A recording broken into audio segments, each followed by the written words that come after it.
Hi and welcome. This is Michigan's AutoTalk podcast. This is episode number 69.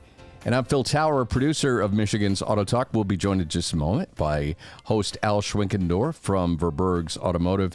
And we remind you, every episode is about celebrating the automobile, everything automotive. We're also about helping and supporting you, car and truck owners.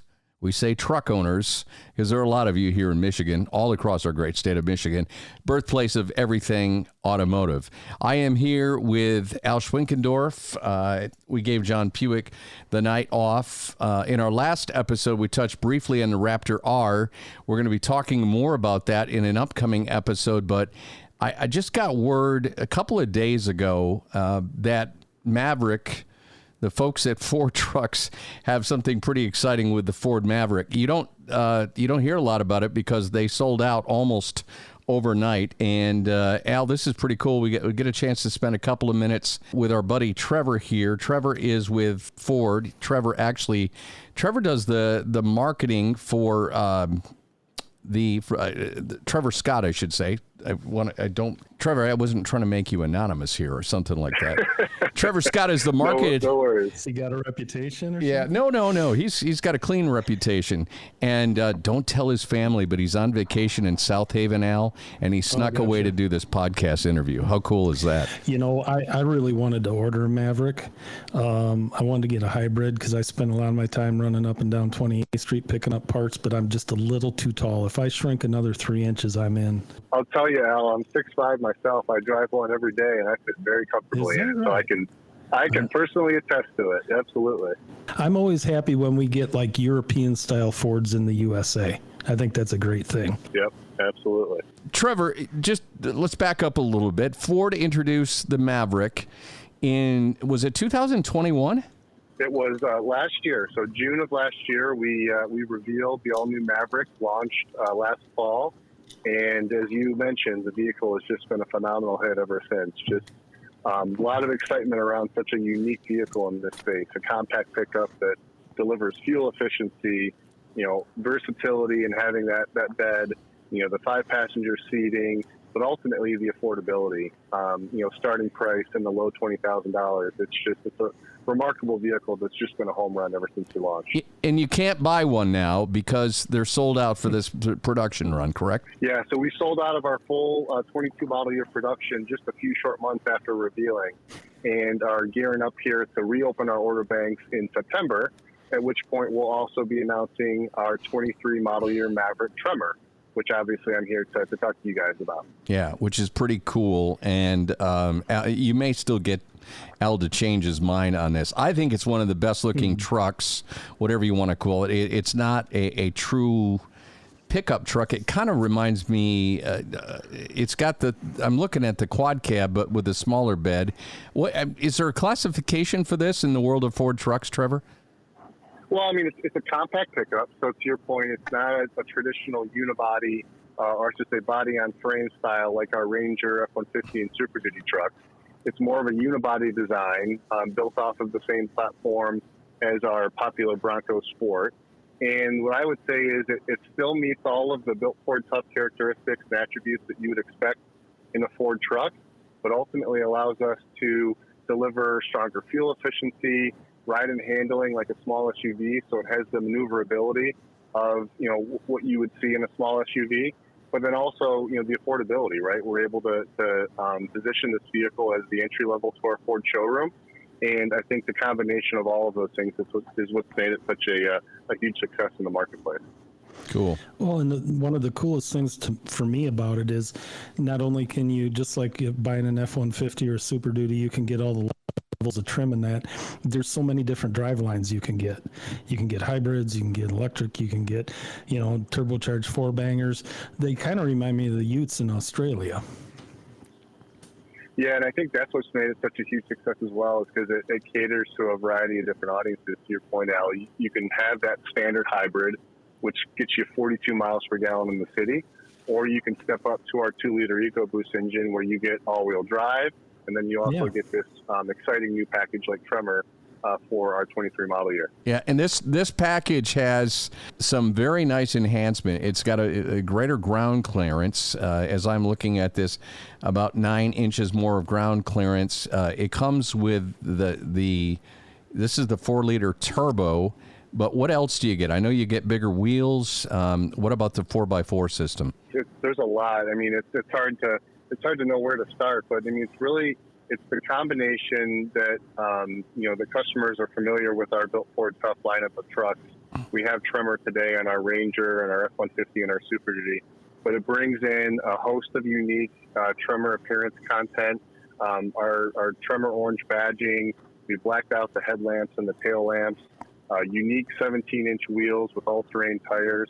But then we also lifted the truck an inch, so it has greater ground clearance, obviously. Unique suspension, so it's the same advanced 4x4 system that's in our Bronco Sport Badland. Trail control is one of the cool technologies on this vehicle. You basically think of it as like cruise control for off-roading. You just set your speed. All you have to worry about steering, and the vehicle takes care of the acceleration and the braking for you. So a lot of cool technology, appearance content, but also that functional hardware that you need for that greater off-road capability. Yeah, and the amazing thing is, it's cool. This is a hybrid, which I think a lot of people forget about. This is a hybrid vehicle, and it gets great gas mileage on top of all the features it has as a truck. I mean, it is economically pretty impressive, Trevor. Absolutely, and I think it's worth noting too. For Maverick, the standard power pack on Maverick is our 2.5 liter Atkinson hybrid, and that's what gets you that 42 miles per gallon in the city. The Tremor off-road package that we're talking about, obviously for the 23 model year, that is only available on our 2-liter EcoBoost 4-cylinder engine. You sort of need that EcoBoost. You need that higher horsepower and torque in order to step up into the off-road capability that we deliver with the Tremor off-road package. And it's nothing to laugh at. It's 250 horses, 2.0 liter turbocharged 4-cylinder, and it also has the twin clutch rear differential borrowed from the Bronco Sport. The Bronco Sport. As you mentioned earlier. Listen, and you know what's really cool about this for the working man? According to Edmunds, the Tremor package adds $29.95 to the vehicle, and if you want the appearance package, that's another $1,500. But compare that to a full-size Ford or Dodge or Chevy or something like that, what you're going to pay to go to that Tremor package or the equivalent of that, and it's peanuts. Yeah, that's not much at all. It's a lot of vehicle for the money. It is, and it was really important for us too, because obviously this is our affordable, entry-level vehicle to the Ford showroom, and so when we went about pricing our Tremor off-road package, we wanted to be cognizant of keeping that affordability in play. And so, the Tremor off-road package starts at just under $3,000, but then we also have an available appearance package where we put a carbonized gray roof on. We have a really cool-looking graphics package.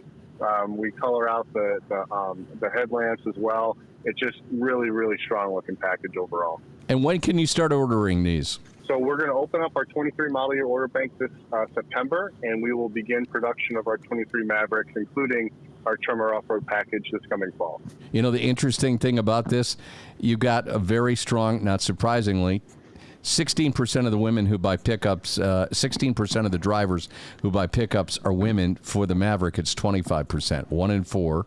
Probably not a surprise for you guys at Ford. It's not. Actually, I think the really exciting thing is over 80% of customers that have purchased the Maverick are coming from a non-truck.